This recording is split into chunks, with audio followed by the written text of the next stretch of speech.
Welcome to Cosmos with Cosmos. As always, I'm Mike. I'm Liz. And I'm anti-Brandon. Oh. Damn it, I thought about that. Oh, you should have done it. Damn We it. can redo but it. I forgot all about it. I guess that means, everyone, we're talking about antimatter. We are talking about antimatter today. Yes, we are. And before we dive into this, let's just get all this other stuff out of the way. Liz, what are you drinking? Oh, hey, I am drinking the anti-hero electron.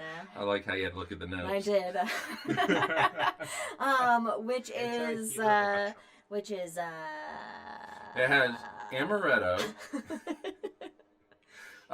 blended whiskey, and lemon juice. Seagram's. Seagram's. Yeah, I have mixed feelings about Seagram's though, with the whole Nixon thing. Yeah, but whatever. anyway, and lemon juice and orgeat instead of simple syrup. Also known as a whiskey sour. Amaretto sour. Amaretto sour, that's right. Very nice. Yes, Brandon, what you got, man? I got let me grab my little drink here. The Anti-Galactic Planetary. Yes. I'm not going to try to sing or rap it. But No, you can't but- say it. You but can't I say heard without it. Having the Anti-galactic I heard it planetary. as the Beastie Anti-galactic Boys. planetary. Yep. There you go. It is, what do I have? Bourbon, White Russian.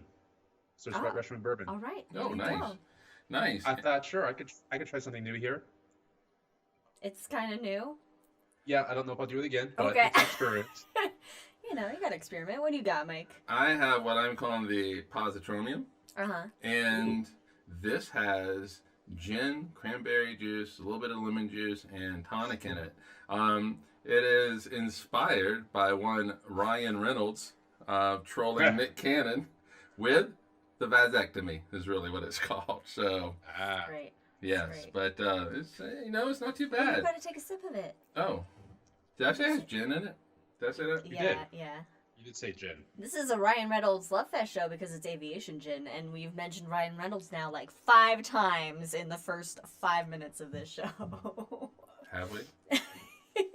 I No, must- before the show began, we talked about his cameo in that one Oh, okay. That's Oh, right, that's okay. right. See, I All right. missed that. Okay. And this was the first. All right. So I Anyway. completely missed that. All right. As always, follow us on all the things. Drinking Cosmos on Twitter and Cosmos with everything else. Mm-hmm. And of course, follow us and rate us on all the things as well. And don't forget to join us for the Hangover right after this. And if you miss it, it goes online, so you can catch it as well. And if What?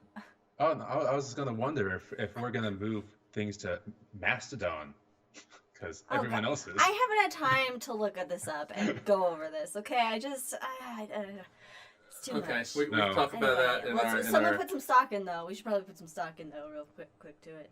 we can talk about that Anyway, post yes. podcast. All right, We're so not on Mastodon yet, but maybe. one We day, forget what it is. Yeah, we're All too right. old for this shit. if you're interested in some really great art, check out my sister-in-law, Katie, at Wildixia on Etsy. She has a lot of great stuff, and I like to point out I was the first person to buy something from her. You do like to point that I out. do like to point that out because Every it's time. the only time I've ever been first. So, Okay. and so, Well, you know what they say. Nice guys finish last. yeah, I guess so. Yeah. Also, I see that this is highlighted in my notes, so I guess Brandon's going to be rewriting Katie's thing. You better not. Wait, what? Oh, no, I highlighted it so I could copy it into my Google to go check out the shop where you guys were talking. Oh, okay, Yeah, okay. You can also check out Ron Proctor with the Mr. Proctor Show.com. He's got a lot of great commentary on education and society in general. And if you happen to be in the Council Bluff, Iowa area, which is near Omaha, Nebraska, so right there kind of on the border, check out the Rolling Bluffs Planetarium. You can also go to rollingbluffsplanetarium.com. And so if you're in the area, go check out and check out this planetarium and, become one with the universe. Like, I don't know. I didn't know how to close that out. Nice. Okay, nice transition. Yeah. Also, was it every other Wednesday that we do the yes, shot? the shot. Yeah, every Take a other shot Wednesday with we us. upload Take a shot of astronomy. shot every of other astronomy. Wednesday. It's like a nice little morsel-sized drink of the universe. Which is just my favorite thing. Yeah, it is a lot of fun. We tell stories and astronomy stories and all that kind of stuff. And as always, we have rules. We have if a puppy barks, take a drink. If a Star Wars reference is thrown out there, take a drink. And of course, if there's any Lord of the Rings reference, take a drink. No one says those though. No, never. Yeah, to hell with. I mean, it really is my. We least keep those references favorite. secret and safe. Well, you've already said the Yeah, rules. it's okay. So Nope, gotta take a drink. how the cookie The crumbles. rule had already been announced, so we were You live. knew what It's you were in the rule doing. book. All right, so let's just jump right into it. Now, when we look Oh, out man. into the universe, look everywhere. In this Looking out. room, with my Funkos, her TVs, monitor displays, pictures, all that, It's like we see crazy. ordinary matter. So neutrons, protons, electrons, Just regular stuff. just regular shit, Regular stuff, little ordinary things. matter. Stuff and things. But Stuffing things. if you have if you've watched any sci-fi or read a sci-fi book, this Uh-huh. usually shows up Nope, antimatter. Never. No, it's never used as some sort of way of some plot point or something. But so thought, why don't we just go ahead and have an episode about antimatter because we haven't done it in 4 years, so might as well do it. And let's start with what exactly is this stuff? Yeah, what the fuck is antimatter? It doesn't sound. It does sound science fiction. It It sounds really does. not real. So basically, you have ordinary matter. Uh-huh. But then you also have this. Antimatter is basically ordinary matter, but with opposite charge, and this thing in physics called a baryon number or a lepton number. And How you doing, so, Liz? what's that? So how you doing, Liz? Sounds repulsive. Hey, I see what you did I'll there. go with it. That's good. That's good. And so, for example, you have an anti-electron, which is actually called a positron, a positive electron. Like, Did do you they not- have little smiley faces? Yes. Those are I the was just ones that thinking, they like, just. I really want like a little cartoon positron. Yeah. Whereas like the normal electron is really negative, so it's got a little frowny face. It's like an Eeyore, yeah. Oh, Actually, Cocoa and an Eeyore. I like that. That's pretty good. That's how I'm going to Now, draw the- all my positrons. Now the positron's more of a Thomas, really. Yes. All right, so every little particle in physics has an antiparticle, and so I did cool. mention that It's like an arch nemesis, an arch enemy. Yes. yes, exactly. Yeah. And for like protons and electrons, the antimatter is the opposite charge, but you have neutrons. Neutrons don't have any charge, so its antiparticles don't have any charge as well, but it does have opposite baryon or lepton numbers. I don't know what that means. at So all. baryon numbers have to do with like protons and neutrons. Lepton numbers have to do with electrons. So Okay. it's a number that's really kind of important in physics because it must be conserved. And so if you have certain number of baryon numbers coming into a reaction, you have to have the same number coming out. It's like conservation of mass and stuff like that. Yeah. So yeah, and the really crazy thing about these things is that when they meet, when an electron and a positron come together, they just can't overcome this negative energy and this positive energy, so they annihilate each other. Oh. But okay, so stupid question, maybe. These particles are extraordinarily small, so what are the odds in the first place they're going to come in contact with each other? Ooh, yeah. But Even if antimatter existed, for example. Antimatter does exist. Well, I mean, in the why. Well, let's go on. Let's move on. Well, I mean, it's a good question. I mean, but the thing is, like if you have a positron that gets created, it doesn't have to really go that far before it hits, an electron and annihilates with it So we have little mini explosions happening around us all the time? all the time. Whoa. Yeah. And so you eat a banana. Those things are really great at emitting positrons. You're just a positron fool with banana. Yes, It's a they positron are. gun. Yep, and so, Whoa. but when they do annihilate each other, you do get these gamma rays, 2 gamma rays that shoot out. Oh. This So sounds they get familiar. created. Okay, keep going. Yes, and so, so these reactions between a particle and its antiparticle are like the most efficient way of creating energy, because all of the mass is converted into energy, which is not what you get, going from hydrogen to helium inside of the sun. It's just a small fraction of that mass actually gets converted to energy, but in this, all of it gets converted. Problem is, it's not very efficient to actually create the antiparticles in the first place. Oh. So Okay. it's not like antiparticles. Anti-electrons are going to be the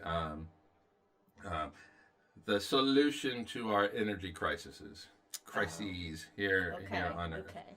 So I mean, I have it later in the notes, but just to create 10 milligrams of positrons, anti-electrons, that you would want to use to go maybe to Mars, send a manned crew to Mars, $250 million. That's honestly For- not bad. A thimble of material? But that would get you to Mars. 10 milligrams. It And gets you to 250 Mars. million to a Mars budget is like, plus or minus. Yeah, but still, it's pretty expensive.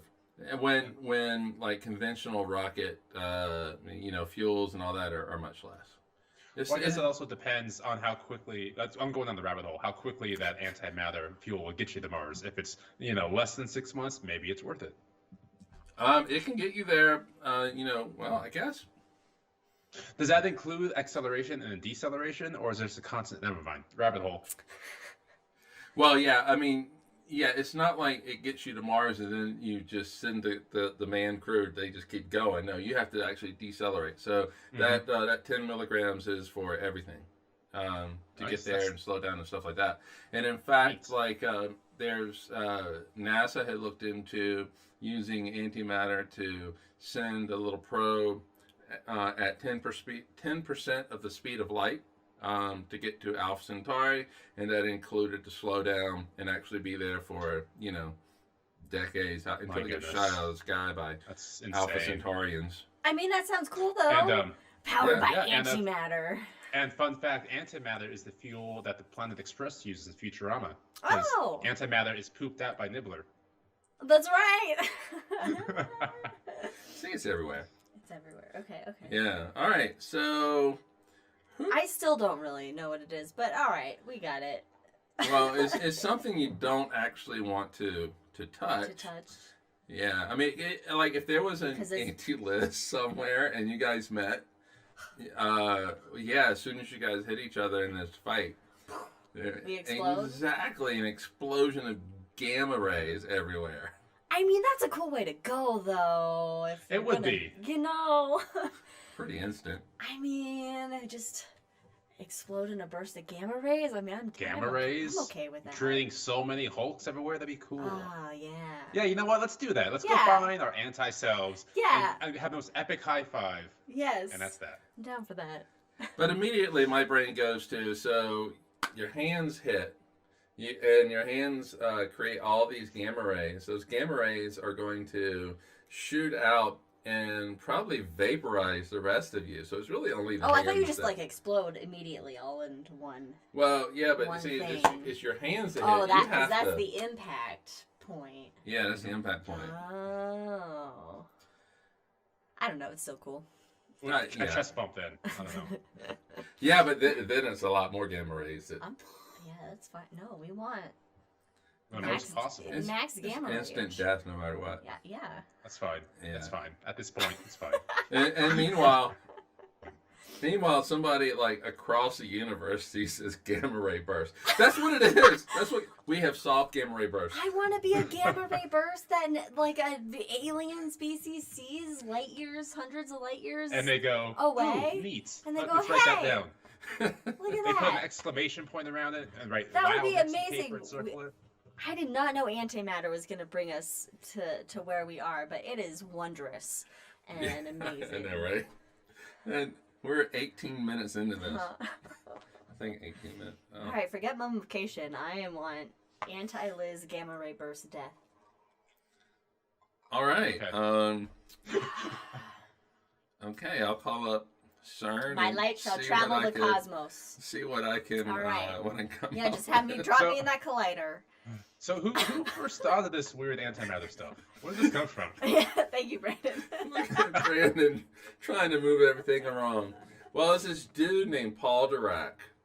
And Paul Dirac actually was one of the most brilliant physicists of the 20th century. I mean, he actually, Ooh. Uh-oh. I mean, probably could be more than Einstein. Wow. I thought that's So- where you were going to go with it. Absolutely an amazing physicist. Actually came up with a quote, said that if you don't start a sentence unless you know how to finish it. And so it was meant for a lot of physicists. Like I start many don't- sentences that I then don't finish. Yeah, don't come up with an idea if you don't know how to finish it. Basically, is how it was. But it looked like you were going to say Oh, something. yeah, I was just going to highlight Jack's comment that if they get close enough, won't anti-Liz be pulled toward Prime Liz? And I like that I'm Prime Liz, but maybe, Jack, I'm anti-Liz. Well, if you exist as anti-Liz in this universe, then that means we are all anti-everything. You have an anti-Jack, That's you have fun. an anti-little Leia running around. Oh my god. That's Well, such a cute- let's say you have like an anti-person living on an anti-planet. They see all those anti-particles as just ordinary matter, so they would see us as the anti-particles, as the antimatter, even though we see them as the antimatter. It's all kind of a relative mindfuck, is really what it is. Okay. So, I love And it. and Thanks. I also want to answer a question in the chat there with Podcast Mom. Does antimatter run the warp drive in Star Trek? So yes it does. So it's deuterium. It's a kind of hydrogen gas, and it's antimatter that's fused together. That's mediated by dilithium crystals, and that creates the warp bubbles to which they can then go faster than light. somebody looked up some shit on Google. Yes, Nice. yes, it is. Nice. All right. Anyway, Paul Dirac in 1928 combined quantum mechanics with special relativity, which had not occurred Done. prior to that. Ooh. And so he was able to do that. And he decided to turn his new way of doing physics to look at an electron going near the speed of light. And when he did that, he found that there were two particles that the mathematics spit out, two particles. They were identical, except one had positive energy and one had negative energy. How do you do this by math? Oh, man. God. Okay, but, okay. Here is an example that I see quite a bit for it. X squared. All right, so 2 squared equals 4. Okay. X squared equals 4. What is x? X can be either a +2 or a -2. -2 times -2 equals 4. So 2 negatives multiplied by each other makes a positive. And then a negative and a positive make a negative, but no, it depends on which the higher number. It makes whatever. They I make don't know. they make an I don't unreal remember. baby. So- Before you continue, I just want to point out that anti-Mike would be the opposite of anti-Jack. What? Oh, We can chat. okay. Okay. This is Anyway, all right. this is so weird. All right, so what Dirac did though was instead of just rejecting that negative part of it, He embraced instead the of saying, darkness hey, this within. is interesting, but it's probably just an intellectual exercise, that type of thing, he actually accepted it. And so he, by accepting it, basically told the world that you have like ordinary matter, and then you have this thing that would eventually be called antimatter. Unhappy matter. And happy matter, yeah. So Negative matter, the question bad becomes, matter. is it real? Is it real? Is this something that is real? Is that negative energy particle? Is it real? And it Yeah. turns out that it is. How crazy of a time would it have been to be a physics professor at the early 20th century? Oh, it's insane. What do you- what do you do? Constantly What do you do? changing. Physics would be constantly changing, and you would have these just constant intellectual fights. Existential about crises? stuff. And because Einstein hated the idea of quantum physics, even though that's what he got his Nobel Prize in, basically. He hated what he really hated was the probabilistic nature of quantum mechanics and all of that. And he got the whole famous quote of God does not play dice. God does not play dice. And then Niels Bohr retorted, not only does he play dice, he sometimes doesn't know where the dice goes. And I'm paraphrasing that a little bit, but Well, you can know where it goes, but you can't read the numbers, or you can read the numbers and not know where it goes. I'm pretty sure. So, so for antimatter though, it's one thing for Paul Dirac to say, "Hey, we got these little antimatter particles are going around." Yeah, anybody can say that. Yeah, So then, what you need to do is you need to have proof that it exists, and that happened 4 years Proof later. is in the pudding. Proof is in the pudding with this dude named Carl Anderson. Carl. Oh no, guys, no! I was so close to forgetting that existed. Carl Anderson. He was a professor at the California Institute of Technology. He improved a bubble chamber, and a bubble chamber Is it what I think it is? Is that what Bubble Boy lived in? No, but yes. So it is this chamber that is filled. It's basically this jar kind of thing that's filled with water vapor, or at least back for Carl Anderson it was.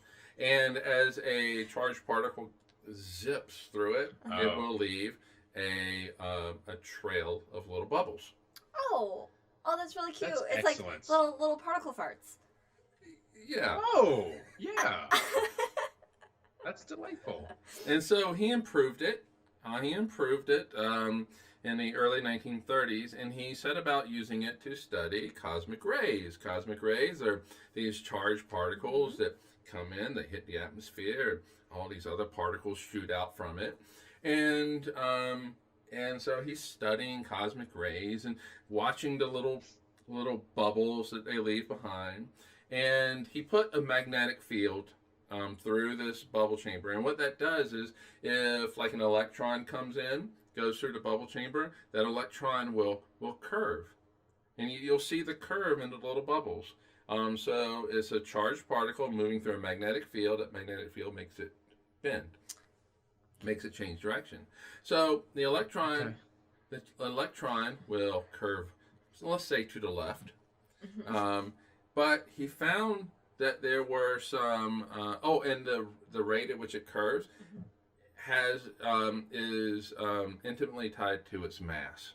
So, and so if this electron curves to the left, he was noticing that there was this other little particle, same mass as the electron, but it was curving to the right.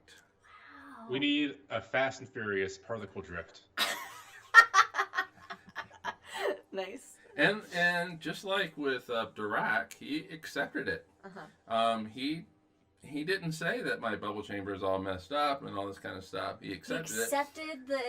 The data that he was given. Yes. That's a scientist And right actually there. set about to prove that it was correct. Wow. And he won the Nobel Prize for it. He discovered the positron in 1932, wins the Nobel Prize in 1936. Paul Dirac wins the Nobel Prize for contributions to atomic physics in 1933. And so they both get the Nobel Prize. Interestingly enough, the positron was actually seen in bubble chambers It was seen in in the wild. 1928. Ooh. But the physicists Oh. rejected it. Yes. So all of them could have gotten the Nobel Prize. Wow. So, It's like so they fucking won it. Bigfoot or something. What's that? It's like a Bigfoot or something. Yeah. Like seeing a planet, but you don't recognize it as a planet. So, yeah, ever since we've been looking for antimatter particles, and Is it a 1-to-1 ratio? I don't even know what that means. What's the Valence question? and Prime antimatter? matter to antimatter? Oh, so should there be an antimatter particle for every? We'll get into that. Okay, look, I'm asking the right questions. My mom asks, how do you put a magnetic field in a chamber like that? Yeah. Well, you basically you open the chamber and you put it in. No, the magnets are on the outside, and the magnetic field goes through the chamber. Yeah, but how do magnets work? Just kidding. Just kidding. Don't go through that. Well, you see. All right. We actually have, I say we, like I'm a physicist involved in this You study. have a degree in physics, so I think you can claim being a physicist. But I'm not part of this project. No, you're. So We're not there, born yet. there is on ISS. There is the Alpha Magnetic Spectrometer, Hell yeah. AMS for short, and it has been looking for evidence of like anti-galaxies and anti-planets that are out there. Because when we look around, Wait, but what? It's Yeah. cool the box sitting outside the space station. It's really cool. yeah. So No, the but- thing. Very neat. What would it? Okay, hold on. Okay. Hold on. Okay, my brain. When we look out, Yes. it's ordinary matter that we see. Okay. And only a very small, tiny amount of antimatter. Okay. And that antimatter does not live long because it eventually annihilates, Okay. and with an electron meets Uh-huh. up and gamma rays get blown out. So the question is the antimatter like so far away from us we just can't see it? And so that's what AMS is looking for. That in these, maybe at the furthest reaches across the universe, visible universe, are these galaxies made of antimatter and made of antimatter. What if it's ghosts? Is ghosts? It's ghosts, everyone. What did we say the other day about ghosts? There was something that we I think I ain't we afraid s- of no I think ghosts. We said that. God damn it, Liz! I was setting it up. So far Sorry. AMS has found no evidence of anti-planets, anti-galaxies. What would that look That's like, so fucking though? cool. It Just actually normal? Like it would just look. Think How of a would- galaxy, but- but anti it. How do you tell it's antimatter is going to behave the same way as ordinary matter. Mhm. As far as how AMS is set up to determine the difference between the two, I'm not sure. I can't say Okay. that. I can't even make some shit up for that. Okay. You know, like intellectual design, intelligent design scientists. I can't make shit up. But So many questions. yeah. So, but physics-wise, antimatter should behave pretty much the same way for the most part. There's differences, which is but a little more interesting. evilly. But more evilly, yes. It wants to take over the universe, is what it wants to do. Yeah, so we see it out in the universe because it comes in with cosmic rays, and we see it with bananas. They also curve left or right. Hey. They do. Depending on how you rotate it, right? So, all right. So, can we make it? Is the question. Can we make antimatter? Oh, can we make it? Okay, I was like, make it to where? Yeah. And you know what? We can. We can make it. We can make We it. can make it. We're the recipe? gonna make it after all. Do do do do. Yeah, we make Aren't you it. glad? Are you glad we're here, Mike, for this episode? Oh, yeah. Providing so much substance. What is the recipe for antimatter? 2 parts sugar. Is it the same as an apple pie? Yeah. got to create a universe to make it. Okay. So we do it all the time with particle colliders. Oh, okay. So you have basically you create the magnetic fields in such a way that you can make protons really for the Large Hadron Collider go around this ring really, really fast and then make them run into each other. And when you do that, you get this like shower of particles that come out. It's a collision, and antiparticles usually are part of that debris that shoots out. So Large Hadron Collider, LHC makes it all the time. In the past, we have made anti-hydrogen. So an anti-proton with a anti-electron, a positron going around it, so anti-hydrogen. We have made, the largest atom that we have made is anti-helium. So that would be 2 antiprotons with 2 antineutrons with 2 positrons going around. Does then like if you inhale from a balloon, it makes your voice really deep instead of really high? Exactly. That's exactly. Right after your throat explodes. Yeah, you don't want to inhale dry ice, right? You really don't want to inhale anything.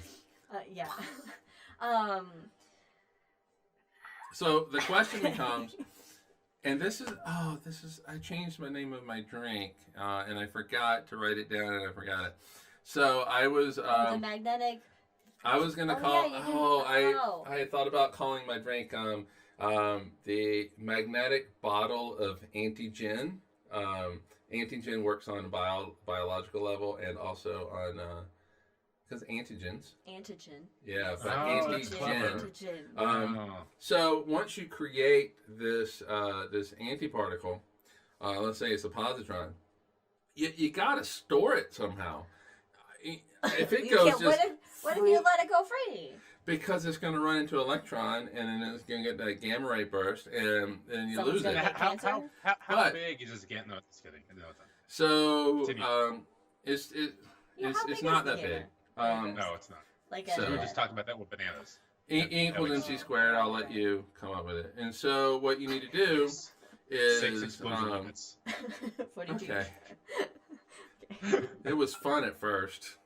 So if you want to store it, you actually have to create like a magnetic bottle to store it in, because you don't want the electron hitting the side of the bottle because it will annihilate the electron. Field keeps it in like a stasis. Yeah, so it's contained by the magnetic field, and it doesn't annihilate itself. And then you rub it, and it grants you wishes. Anti-wishes. Word your wishes very carefully. Yeah. Exactly. Wish Like is it's like that day. episode of What We Do in the Shadows. Where he got the genie. You okay there, Brandon? Yeah, I just had to mute things as I sneezed. An anti-sneeze.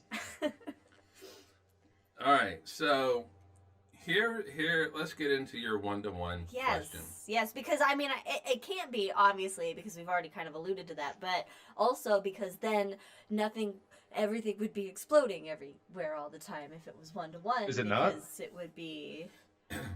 Well, yeah. Everything's exploding here on Earth. This place is so fucked up. Anyway, all right, so Big Bang happens.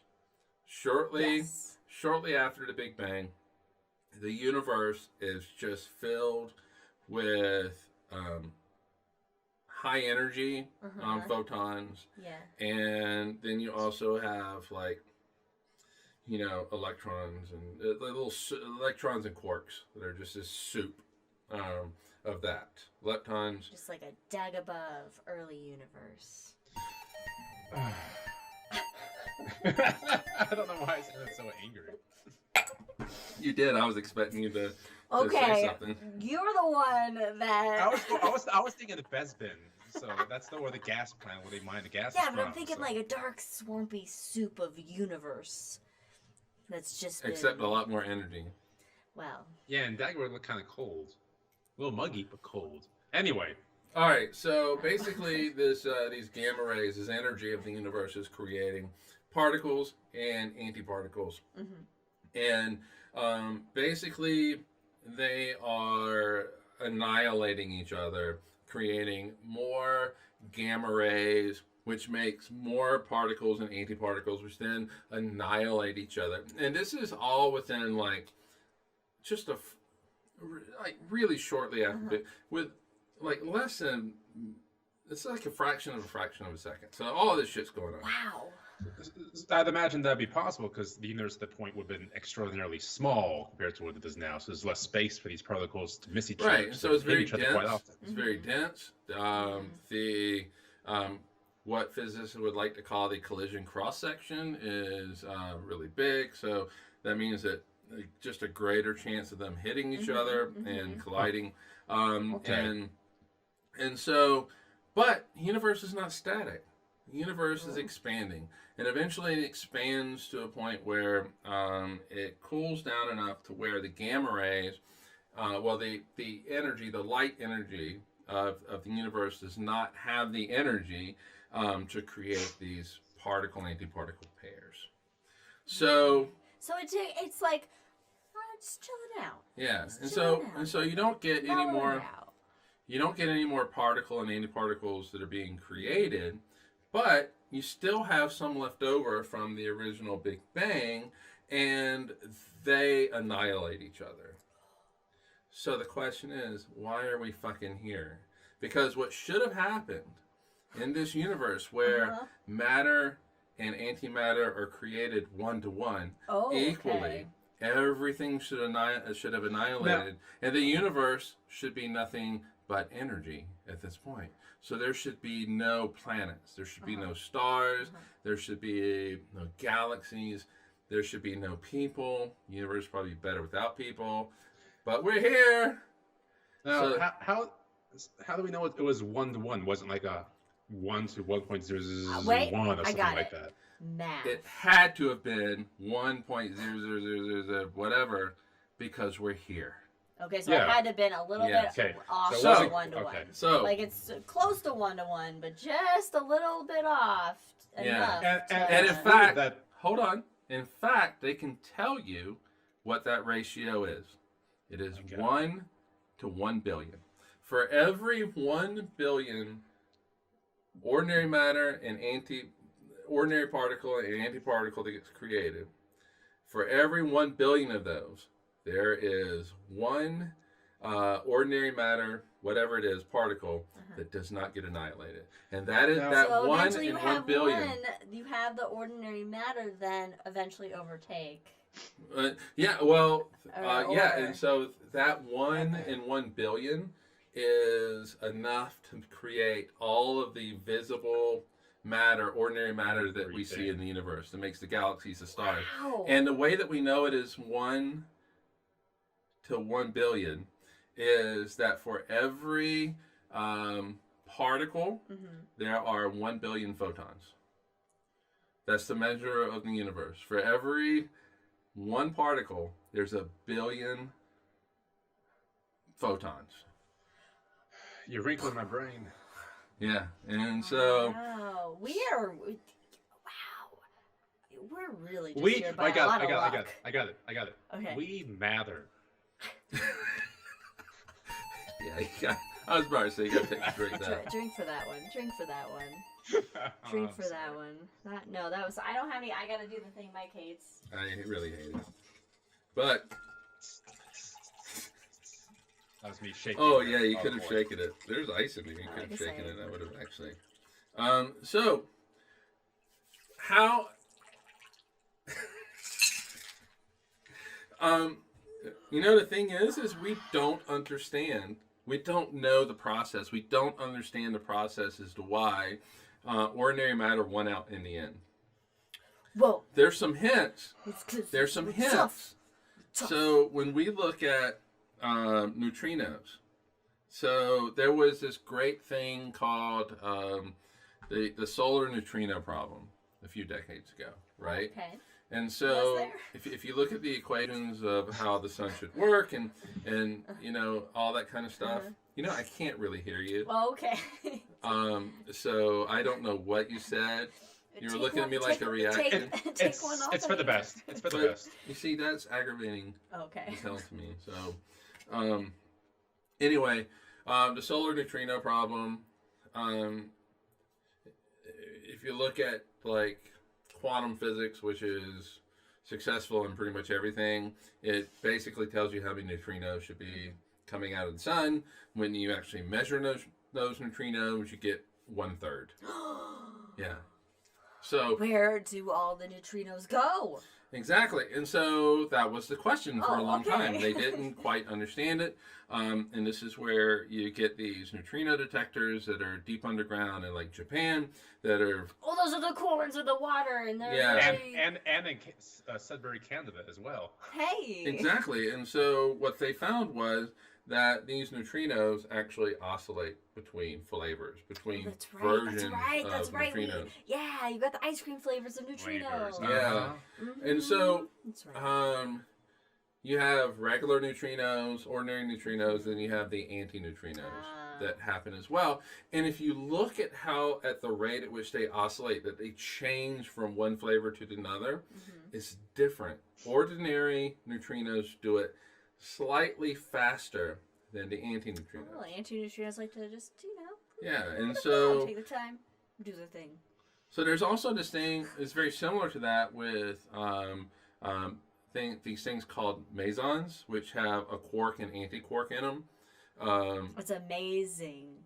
Oh God, no, that is not a drink worthy one. That's just, No. they're called mesons, and in fact, there's a specific one called K meson, called Kazons. I feel like now we're just in like what sounds like a Star Trek alien race. Let's just call them after that. Isn't there one? It was like what was that ship that got like kicked out to like a quadrant in like Gamma quadrant or something? Was it Voyager? Was that the that was one Voyager. with Yeah, that was Janeway? Voyager. Yeah, Was it? Voyager was Wasn't one of them like Kazons or it's like they look like they had like wood on their heads? What they look like to me. Oh, I don't So- know. It sounds like Entons to me. Ent. Oh, okay. It took me a second to get that one. All right. Anyway, these Kazons, Okay. they will. They actually. Oh yeah. Voyager had Kazons. What? Okay, yeah. That's what I'm here for, Katie. That's all I'm good for. Yeah, so they actually will oscillate between ordinary matter and antimatter, and they will do it 300 million. They're matter fluid. Yes, they're matter. Oh, well done. Well done. Take a drink to that. Hey, I got one. So, and they will. Hold they on. will- Jack says Kazons were like diet Klingons. Yeah. With wood on their head. It just looked like wood to me. That's just what I remember. Anyway, it does it 300 million times a second, oscillating back and forth. That's a lot. It's pretty quick. That's Very fast. quick. I can't. Very fast. I can't. Anyway, the ordinary Kazons, they do it.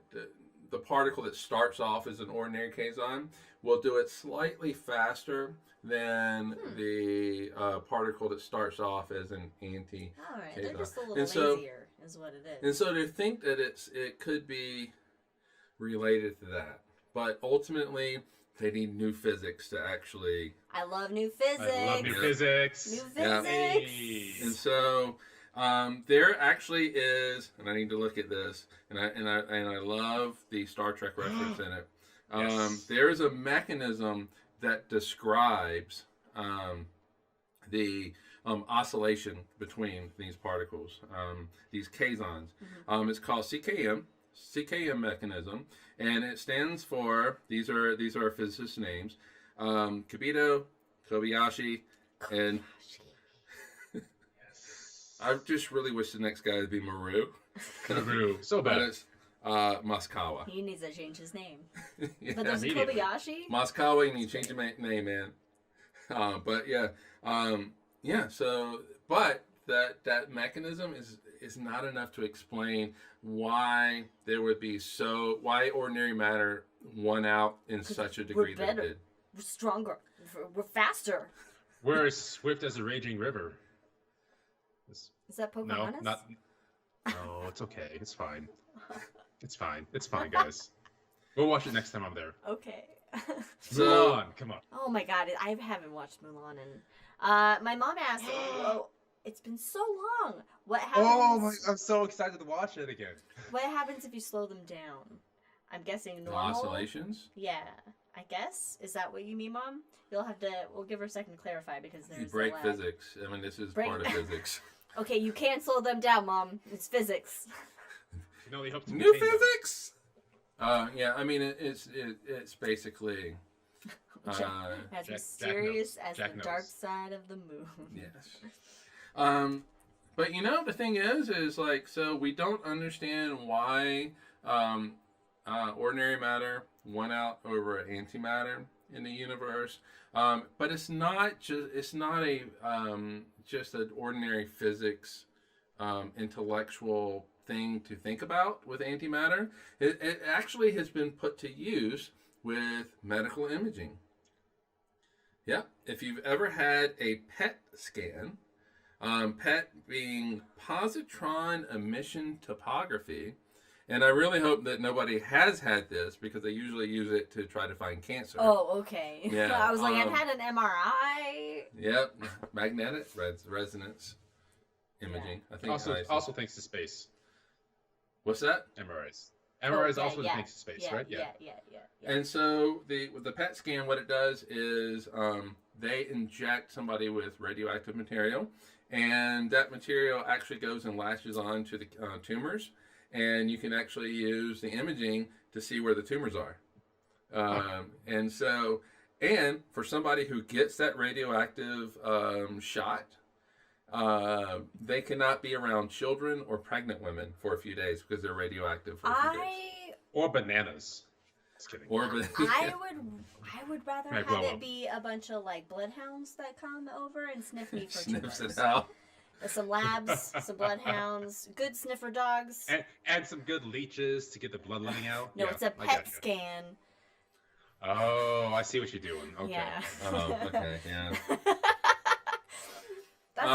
That's pretty cool though. Yeah, because when the radioactive material. Okay, this is the only time in my life, if I had to have this procedure, that then I would walk around with a radio that would blast Imagine Dragons. Oh, radioactive. Because you're radioactive. Radioactive. I would just walk around with a Geiger counter and just have it click, click, click, Or click, just click. stand back. I am radioactive. Stand away, children. Go away from me. I'm Can gonna I- go to the zoo Or, next day. Can I just get this shot? Because then I could like really go to like, you know, if a neighbor comes over, like, Sorry. A radioactive I'm dude. right now. Darren, I can't. Just I call can't. me Chernobyl. Stand back. All right. Yeah. Yeah. That'd be great. No, Oh, but it then would you be wouldn't be able to worse get though near if it were Halloween and you went as like a power plant gone wrong and you put the candy next to you and the kids can't come by and get it. Oh my You have God. to throw it at them. Next year, I think I'm just gonna get a little box and record a little like Geiger counter clicking, and just look like my Oh. face is melting off. That'd be a great That's Halloween solid. Good. costume. That's fun. Oh, God, Yeah, and a Halloween little. next I week. have the scientist. Yeah. Oh, I see. I'm gonna forget it though, and all that kind of stuff. No, we're not. I'm gonna put in the calendar right now, so we don't forget. My Yep, mom yep. asked, doesn't the linear accelerator when Yes. used to treat cancer hit the tumor with protons or something? I can say something to that. Okay, I had to read it for I our can say audio something. listeners. I can say something to it. When I was at the Indiana Cyclotron. University cyclotron facility, which is not linear, it is. Cyclona. God, I am so sweaty. I'm kind of. Well, I'm finally warming up. I was cold. Anyway, they were working on that, and it was not the project that I was part of. I was part of a neutron project, but so the idea was that what happens is you have somebody who has A tumor in their brain. Uh-huh. Okay, unfortunately, I have a tumor in the Uh-huh. brain, and if you were to go in with a scalpel, you're just really you're cutting through a lot of the brain, and you're really fucking things up. And so, or at least you have the potential to. And so, what happens with the protons is you can fine tune the speed at which those protons leave the accelerator and enter the patient's head. And they, if you, what happens is basically the protons will go into the head, just leave all the good brain stuff behind and dump all the energy in the tumor.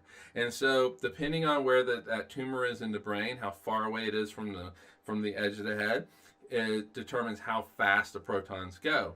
And so you would use something like an MRI or a PET scan to actually find the tumor, how far away it is, and then just hit it with the protons. And so the energy for it that the protons have, they basically stop, right? The protons come in and they stop at the tumor, and so it's basically you use it to kill the tumor. It's a proton torpedo. That's exactly what it is. It is a proton torpedo. I had to think about it because I wanted to say photon, but it dumps all the energy in the tumor and not. That's really cool. Yeah. Just stick your head in a cyclotron and. Yeah, pretty much, and I mean it all comes about because people working in at accelerators notice this property about protons and how they basically just they go and dump all the energy in one spot. Wow. And then somebody was like, and then probably the physicists were like, hey, that's cool, but then you had somebody who like biophysics or something, and like, hey, we can use this to fight cancer. Yeah. So that's pretty amazing. Yeah. That's a nice blend of the sciences.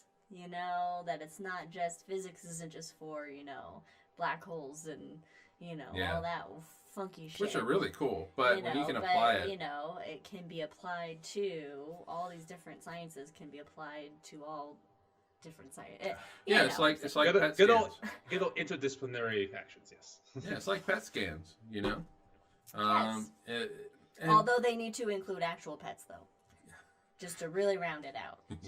Puppies. Like you get to spend maybe 5 minutes with like a puppy beforehand. Yeah, it's got to be before. Because you're radioactive after. Whatever you want. Has to be Jack every time. Oh, he would do it. Puppy dog Jack, not person Jack. Yeah, so Jack. Unless person Jack wants to do it too. I mean, it's up to him. He can, put on little dog ears. Yeah, but that's where the real magic happens is when you can take the physics and that's where the real science happens. Where the real science happens, where you can take it and take the physics, and I mean, we experience it every day with engineers. It's what engineers do. They take physics and they make it so that it applies to us, to the world, and I mean, it's really. People are much smarter than I'll ever dream of being. Jack says that the VA hospital there recently got rid of their nuclear reactor they use for alpha and beta particles to treat cancer. Wow. Well, why did they get rid of it? Yeah, although it does seem weird to think of a hospital having a nuclear reactor. You didn't mute. There's a thing called the one time. The one time I didn't mute last year. My brain is like the amount of shit we can't see, and I've had to come up with just ridiculously creative, ingenious ways to see and understand the shit we can't see. Yeah, and our knowledge of antimatter is only 94 years old. But it's fucking astounding that we have 100 years ago, Paul Dirac had not come up with this. He had not started a sentence that he could not finish yet. Wow. And so And then they needed a full-on 4 more years to actually find it.